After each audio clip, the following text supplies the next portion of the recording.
Ok. Si je ne connaissais pas Malice Douala-Bel, je pourrais être un peu gêné. La vérité, c'est que je la connais. Et elle ne peut pas nier. Ma mère, Malice Douala-Bel, est-ce qu'on ne m'avait pas reçu chez vous? Bien sûr. À maintes reprises, n'est-ce pas? Mais bien sûr. Ok. Et pourquoi vous êtes un démon? Vous admettez avec moi que vous m'avez dit effectivement que, en tant que Sawa, qu'est-ce que je fais avec les Bamileke? Vous n'allez pas me démentir, n'est-ce pas?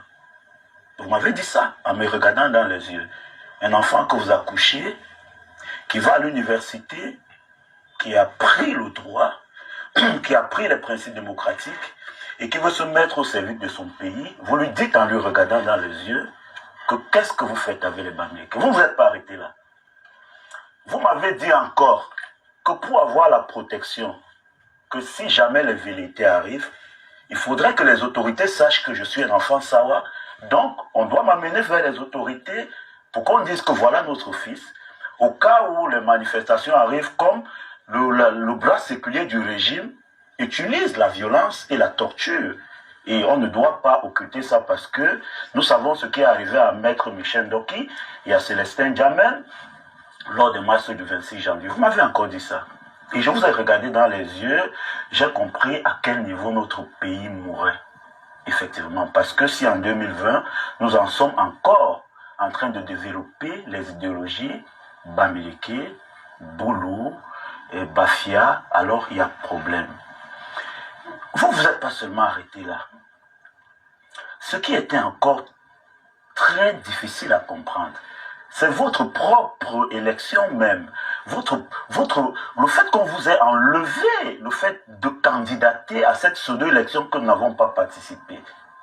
Pour avoir côtoyé, je sais ce qui s'est passé.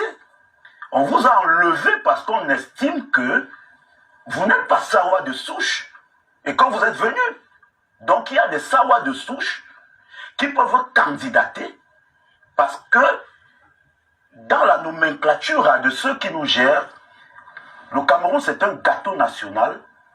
Donc, ceux qui tiennent les leviers du pouvoir doivent se partager en exclusion de ceux qui ne tiennent pas. Ça veut dire, si on est à l'ouest, on est au nord-ouest, on est au sud-ouest, on est au nord, on ne peut pas. Mais si on est au littoral, on est au centre, on est au sud, alors, en ce moment, on peut se partager.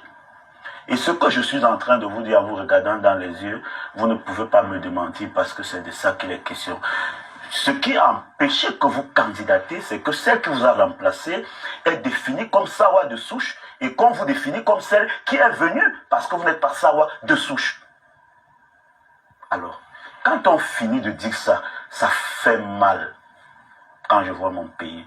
Pour le jeune comme moi, qui est très engagé, qui a lu ce qui s'est passé à une certaine époque, ce que Oumniobe a fait, ce que Ernest Wandi a fait, ce que Osenda Fana a fait, ce que Douala Mangabel a fait, et le projet de société que l'UPC voulait porter, qui se retrouve aujourd'hui pratiquement à 80% avec ce que le MRC a proposé à la population camerounaise et qu'elle a adhéré à 100% à l'issue de l'élection de 2018 qui a été volée par la satrapie dont vous en faites partie.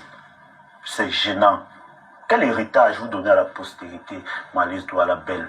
Alors, vous avez posé des questions qui, à mon avis,